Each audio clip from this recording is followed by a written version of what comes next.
చాతుర్మాసం కూర్చున్నారు అంటే ఆస్తిక భావాన్ని నింపేదానికి. ఇప్పుడు మనకు నిజంగా అయితే ఇక్కడంతా యంగ్స్టర్స్ ఉన్నారు, వీళ్ళు దీన్ని అవగాహన అంటే దాని పట్ల మన సనాతన ధర్మం పట్ల ఒక విశ్వాసం ఉండాలి. ఎవరైతే గాయత్రి మంత్ర జపం చేస్తూ చేస్తూ మీరు 10th కానీ +1 కానీ +2 కానీ ఇంకా చెప్తుంటారు 10th ఒకటి బాగా చదివేసి మళ్ళీ ఇంకా అంత అయిపోతుందని, అంతకు అయిపోతుందా? లేదు అంటే అదొక మైలు రాయి, తర్వాత పెరుగుతుందే తప్ప అది కింద డౌన్ కాదు. అయితే అప్పుడు ఇంకా కొంచెం ఎదుగుతుంటాడు కాబట్టి ఈ 1 సంవత్సరం మంచిగా చేయి, తర్వాత చూసుకుందాం. ఒకేసారి ఇంత 10 సంవత్సరాల వరకు నువ్వు చాలా శ్రమించాలంటే ఆయన చదివే వద్దని వదిలిపెడతాడు ఆయనకి మనం ఏం చెప్తాము, ఆయన 10th ఒకటిని బాగా చేసే తర్వాత అంటే ఆయనకి బుద్ధి పెరుగుతుంది. అప్పుడు అది చేశాడంటే ఇంకా 2 సంవత్సరాలు, తర్వాత 2 సంవత్సరాలు. ఎందుకంటే ఎదుగుతూ ఉన్నప్పుడు మన స్వావలంబన ప్రకారంగా మనం ఎదగాలి. ఆ విధంగా మనం రావాలి అంటే గురువు అనుగ్రహం ఉండాలి, జపం ఉండాలి, పారాయణం ఉండాలి. ఇప్పుడు రాఘవేంద్ర స్తోత్రంలో ఒక మాట చెప్పారు, తంద్ర కంప వచ కౌంట్య ముఖాయే చ ఇంద్రియోద్భవా. తంద్ర అంటే ఏం చెప్పండి?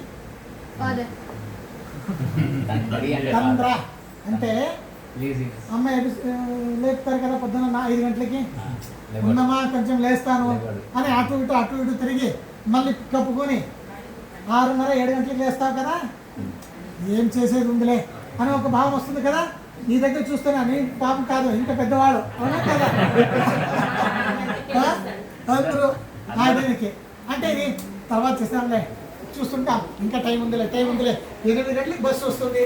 సో 7:30 స్నానం గబ స్నానం చేసి 2 నిమిషాలు స్నానం చేసుకొని బస్సు అయిపోతుంది అనేటువంటి ఒక ఆ ప్రవృత్తి అంటే తండ్ర అంటే ఆలస్యము. ఈ కొన్ని మన ఎదుగుదలకి ప్రతిబంధకంగా ఉండేటువంటి కొన్ని దోషాలు ఉన్నాయి.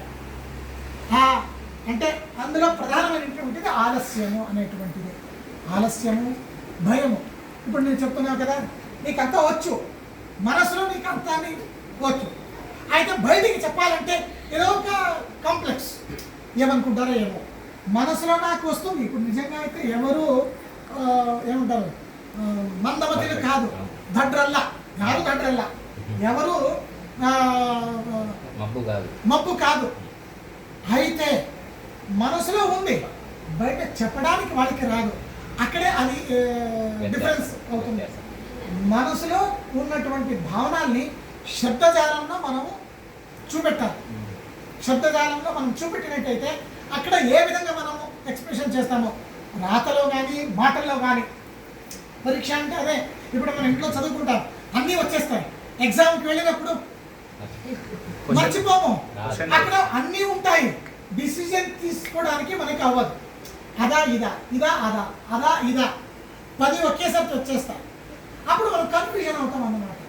ఆ విధంగా మనం అంటే తక్కువ దాంట్లో మనం ఇది అవుతాం. అంటే డిసిజన్ మేకింగ్ అనేటువంటిది 10 ఉంటాయి, లేక ఇప్పుడు టిక్ చేసేది ఉంటుంది, ఆన్సర్ కానీ ఇక్కడే ఉంటుంది. అయ్యా అదా ఇదా అనేటువంటిది మనకి నామం ఉంటుంది. ఎందుకంటే మనం అభ్యాసం అంత చేయలేదు. ఇంట్లో వచ్చినప్పుడు చదువుతున్నప్పుడు మనం బాగా వచ్చేసింది, అది ఎవరికి చెప్పలేదు, మనం మనసులో మనం పెట్టుకున్నాం. అందుకని శాస్త్రం చెప్తుంది, మనసులో పెట్టుకోవద్దు, బయట చెప్పేసేయాలి. బయట చెప్పితే ఎదురుగా ఉన్నవాడు వాళ్ళకి ఆ నాలెడ్జ్ ఉందంటే వాళ్ళు తిద్దుతారు తప్పి ఉంటే. లేదంటే నేను బయట చెప్పుకుంటున్నాను అనుకోండి, బయట చెప్పుకునే సందర్భంలో అప్పుడు నాకే తెలుస్తుంది ఎక్కడ నేను తప్పుతున్నాను అనేటువంటిది. ఇప్పుడు నాకు మనసులో ఉండేటువంటిది కొన్ని సందర్భంలో మనసులో ఈరోజు ఒక ఏదో డెబిట్ ఉంది, సెమినార్ ఉంది అనుకోండి, ఇలా ఉంటుంది కదా, కొంచెం ప్రిపేర్ అయి ఉంటాను. ఒక 15 నిమిషాలు 20 నిమిషాలు 2 నిమిషాలు అంతా అయిపోతుంది. ఎక్కడ మనకి అది కొంచెం ఎక్స్పీరియన్స్ ఉందా లేదా అంటే మనసులోనే చాలా చేస్తున్నాను, అక్కడ వెళ్ళేసరికి గమ మనం చేసేస్తాం. ఇది ఒక దోషం, ఇంద్రియ దోషం అన్నమాట. ఆ దోషం పోవాలంటే వేరే ఏమి లేదు, ఏదో మందు తీసుకోక్కర్లేదు. అక్కడ మన ఇంట్లో ఎక్కడైతే మనం చింతనాన్ని చేస్తుంటామో, అభ్యసిస్తుంటామో, అప్పుడు మనం బయటికి చెప్తూ ఉండాలి. అప్పుడు మనసులో ఎంతెంతో ఊహించుకుంటాము. అయితే బయట చెప్తే రియల్గా ప్రాక్టికల్గా అది మనకి